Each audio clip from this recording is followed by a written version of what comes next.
Chairman Peoples Party Bilawal Bhutto Zardari इस वक्त गिलगित के इलाके जगलोट में इंतखाबी जलसे से खिताब कर रहे हैं। अहमियत दिलवा के रहेंगे।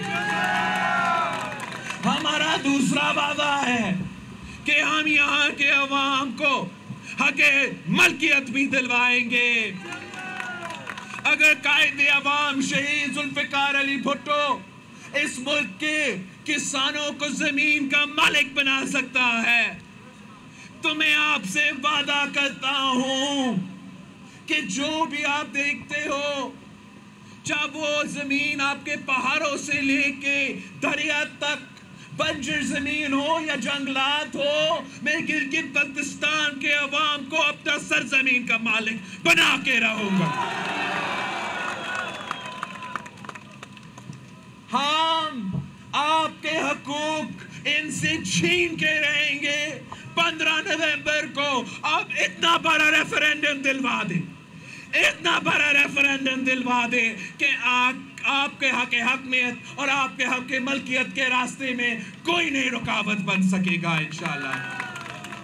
और हमारा जो यहाँ के नौजवानों से हक रोजगार का वादा है, ये भी हमारा तारीख का हिस्सा है कि जब भी आपने पाकिस्तान पीपल्स पार्टी के साथ दिया है तो रोजगार मिला है, किसी और के साथ दिया है, किसी और जमात इक़्तिदार में आते हैं तो वो रोजगार छीनते हैं। पाकिस्तान पीपल्स पार्टी रोजगार दिलाती है।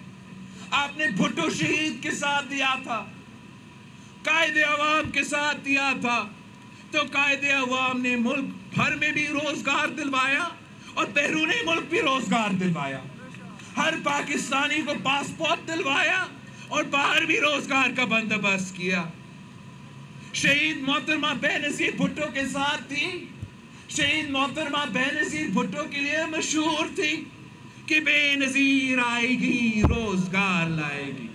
शहीद बीबी ना सिर्फ हमारे नौजवानों को, मजदूरों को, किसानों को रोजगार दिलवाती थी, शहीद बीबी तो औरतों को भी रोजगार दिलवाती थी।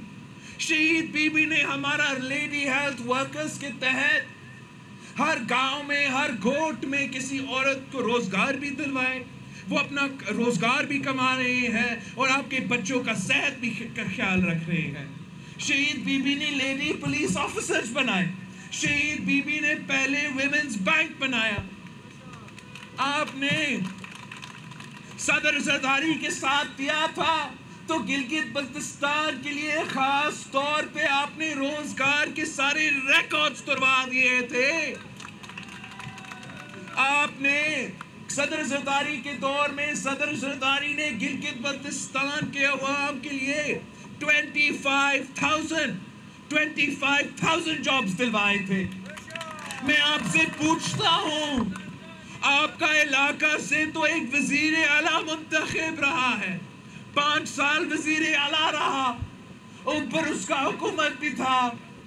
चेयरमैन पाकिस्तान पीपल्स पार्टी गिलगित में जगलोट में इंतखाबी जलसे से खिताब कर रहे थे। आपको अपडेट करते रहेंगे, कुछ दीगर खबरें शामिल करते हैं। हुकूमत पंजाब ने बोरेवाला के निजी स्कूल में एक गार्ड से नारवा सलूक करने की वजह से हटाए जाने वाले असिस्टेंट कमिश्नर राना औरंगजेब को AC दीपालपुर लगा दिया। तफसीलात के लिए बात करेंगे। जियो न्यूज़ लाहौर के ब्यूरो चीफ रईस अंसारी साहब हमारे साथ मौजूद हैं। रईस साहब बताएगा, एक तो गार्ड से नारवा सलूक की तहकीकाती रिपोर्ट अब तक नहीं आई सामने, गैर कानूनी इकदाम पर कोई एक्शन भी नहीं लिया गया, उल्टा राना औरंगजेब को नई जगह तैनात कर दिया गया, ये क्या तरीकाकार है? देखिए, बिल्कुल जो राना औरंगजेब है ये बोरेवाला में असिस्टेंट कमिश्नर तैनात थे और ये कोविड की चेकिंग के लिए एक स्कूल में गए और उसने SOPs पूरे ना होने पर गार्ड ने रोका। जब गार्ड ने रोका तो असिस्टेंट कमिश्नर के जो गार्ड थे उन्होंने उससे धक्कम-पेल की और खुद अंदर चले गए और बाद में इसी गार्ड पे उल्टा मुकदमा दर्ज कर लिया गया। जब ये खबर सामने आई तो वज़ीर आला पंजाब ने इसकी इंक्वायरी का हुक्म दिया और वहाँ से असिस्टेंट कमिश्नर को हटा दिया गया। और उस पर जो शहबाज गिल है उन्होंने भी बहुत एतराज़ किया था कि ये जो वाक़या हुआ ये बहुत ही गलत वाक़या है, इस पर बाकायदा इंक्वायरी होनी चाहिए और असिस्टेंट कमिश्नर को उस पर ज़ाब्ते के तहत सजा भी होनी चाहिए। लेकिन वो मंजर-ए-आम पर तो अभी तक इंक्वायरी की फैसला मंजर-ए-आम पर नहीं आया, लेकिन दीपालपुर के दौरे पर जो हटाया गया तो इसको वहाँ दीपालपुर लगा दिया गया। जी बहुत शुक्रिया आपका रईस अंसारी साहब, आप हमें तफसीलात से आगाह कर रहे थे। अहम खबर है यहाँ पर एकोडे केस में इस्लामाबाद से 2 मुल्जिमान को नैब ने गिरफ्तार कर लिया है। तफसीलात हासिल करेंगे नुमाइंदा जियो न्यूज एजाज सैयद हमारे साथ मौजूद हैं। एजाज, कौन है ये मुल्जिमान, क्या इल्जाम है इन पर?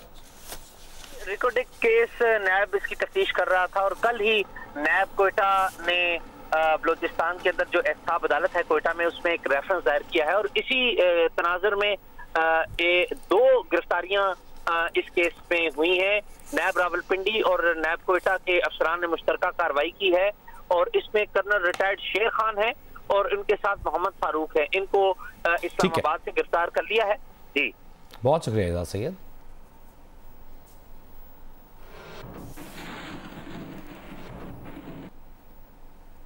गंदम और गन्ने की जायज कीमतों के लिए मुजाहरा करने वाले किसानों पर हुए पुलिस एक्शन के दौरान जख्मी होने वाले किसान रहनुमा मलिक अशफाक अस्पताल में इंतकाल कर गए। मलिक अशफाक किसानों के धरने के दौरान पुलिस की शेलिंग और पानी की बौछार से जख्मी हो गए थे। किसान इत्तेहाद के सदर चौधरी अंदर ने कहा है कि मरहूम मलिक अशफाक लंगड़ियाल विहाड़ी के किसान इत्तेहाद के फाइनेंस सेक्रेटरी थे। सदर किसान इत्तेहाद ने CCPO को हटाने का मुतालबा किया है। IG पंजाब इनाम गनी ने वाकई की रिपोर्ट तलब कर ली है। और अब बात करेंगे जहांगीर खान तरीन की वापसी की। शुगर कमीशन की रिपोर्ट मंजूर आम पर आने के बाद बरतानिया चले जाने वाले रहनुमा पाकिस्तान तहरीक इंसाफ जहांगीर खान तरीन ने पाकिस्तान वापसी का ऐलान कर दिया। जियो न्यूज से गुफ्तगू में कहा कि उन्होंने वतन वापसी की बुकिंग करा ली है। जराये का कहना है कि जहांगीर तरीन नवंबर ही में पाकिस्तान वापस आएंगे। जहांगीर तरीन तकरीबन 7 माह कबल पाकिस्तान से लंदन पहुंचे थे और वहां हैम्पशायर कंट्री होम में मुकीम रहे। इस दौरान जहांगीर तरीन ने कोई सियासी मुलाकात नहीं की।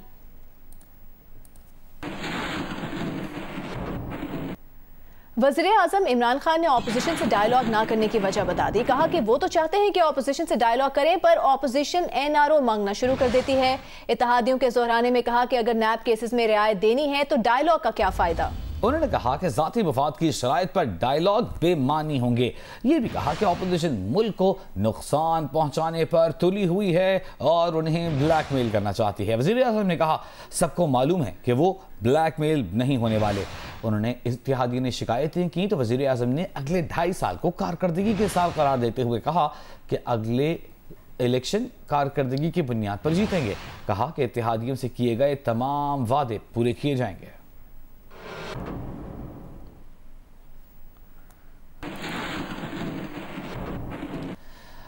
अहम इत्तेहादी काफ लीग हुकूमत से नाराज। वज़ीर आज़म के इत्तेहादी जमातों के एजाज में दिए गए ज़ोहराने में काफ लीग शरीक नहीं हुई। काफ लीग के वफाकी वज़ीर तारिक बशीर चीमा ने कहा कि हुकूमत ने 2 साल से पूछा तक नहीं, किसी फैसले पर एतमाद में नहीं लिया गया, खाने पर क्यों जाएं।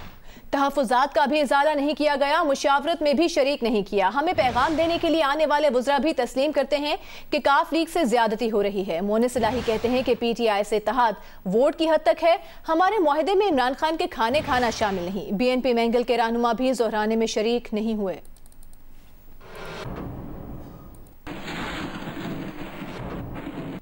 और वज़ीर आज़म इमरान खान की जानिब से इत्तेहादियों के एजाज़ में दिए गए ज़ोहराने में इत्तेहादी रहनुमाओं ने मुख्तलिफ मामलों पर तहफ़्फ़ुज़ात का इजहार किया।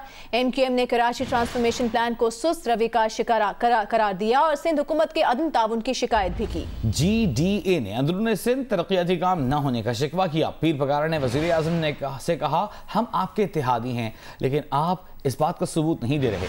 वज़ीर आज़म ने इत्तेहादियों से कहा कि उन्होंने तहफ़्फ़ुज़ात सुन लिए हैं, जल्द काम होता नजर आएगा। आज़म के ज़ोहराने में इत्तेहादियों ने दिल खोल कर रख दिए, शिकायतों के अंबार लगा दिए। ज़ोहराने में शरीक हुकूमत की अहम इत्तेहादी जमात MQM के रहनुमाओं ने कराची ट्रांसफॉर्मेशन प्लान को सुस्त रवि का शिकार करार दिया और कहा कि सिंध हुकूमत के अदम ताउन की वजह से कराची के लोग मुतासिर हो रहे हैं। हुकूमती इत्तेहाद में शामिल GDA की रहनुमा फहमीदा मिर्जा ने कहा कि अंदरून सिंध में वफाकी या सूबाई हुकूमतों ने कोई मेगा प्रोजेक्ट या तरक्याती काम नहीं किए। अंदरून सिंध के अवाम के साथ सुतेलों जैसा सलूक किया जा रहा है। मुस्लिम लीग फंक्शनल के सरबरा पीर पगारा ने वज़ीर आज़म से कहा कि हम आपके इत्तेहादी हैं लेकिन हुकूमत इसका सबूत नहीं दे रही। वज़ीर आला बलूचिस्तान जाम कमाल ने भी वफाकी हुकूमत की जानिब से वादों की तकमील ना होने की शिकायत की। इस मौके पर वज़ीर आज़म इमरान खान ने कहा कि उन्होंने इत्तेहादियों के तहफ़्फ़ुज़ात सुन लिए हैं, जल्द अमल दरामद होता नजर आएगा। वज़ीर जेल खाना जात पंजाब फयाजुल हसन चौहान ने पैरोल पर ज्यादा कैदियों की रिहाई के लिए सिफारिशात तलब कर ली हैं। कोट लखपत जेल के दौरे में कहा कि वो चाहते हैं कि ज्यादा से ज्यादा कैदियों को इस सहूलत से फायदा मिल सके। फयाजुल हसन चौहान जेल में अस्पताल, kitchen, homeopathic clinic, central control room, library, हिफ्ज सेंटर और दर्स क्लासेस का मुआयना भी उन्होंने किया।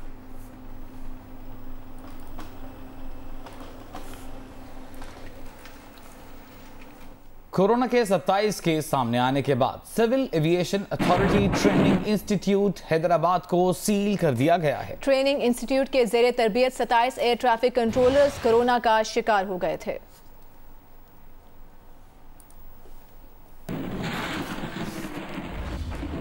पाकिस्तान में मिस्र के सफीर डॉक्टर तारिक दहरोग ने कहा है कि पाक मिस्र मिसाली ताल्लुकात को मजीद फरोग दिया जाएगा। पाकिस्तान के साथ मिसाली ताल्लुकात हैं, उन्हें मजीद आगे लेकर जाएंगे। सकाफत और मईशत के शोबों समेत दीगर शोबों में भी ताल्लुकात को फरोग देंगे। ये कहा मिस्र के पाकिस्तान में सफीर डॉक्टर तारिक दहरोग ने। हमें दोनों मुल्कों के ताजरों को इकट्ठा करना होगा। पाकिस्तानी सरमायाकारी मिस्र में, मिस्री सरमायाकारी पाकिस्तान में है। हमें बहुत कुछ करने के लिए chamber of commerce, businessman associations, businessman council जैसे इदारे बनाना होंगे। इस्लामाबाद में जियो न्यूज के दफ्तर के दौरा के मौका पर मिस्र के सफीर का कहना था कि पाक मिस्र तजारत को फरोग देने के लिए इदारे कायम किए जा रहे हैं। पाकिस्तान की मसनूआत के लिए हमारे पास एक बड़ी मार्केट है। हमारे पास पाकिस्तानी चावल को पैक करने के लिए कुछ आइडियाज हैं। पाकिस्तानी मिस्री कॉटन खरीदना चाहते हैं। मिस्र के सफीर जियो न्यूज के मुख्तलिफ शोबों में गए, जहां उन्हें काम करने के तरीकाकार के बारे में भी आगाह किया गया। कैमरामैन रिजवान शाह के हमरा एजाज सैयद, जियो न्यूज, इस्लामाबाद।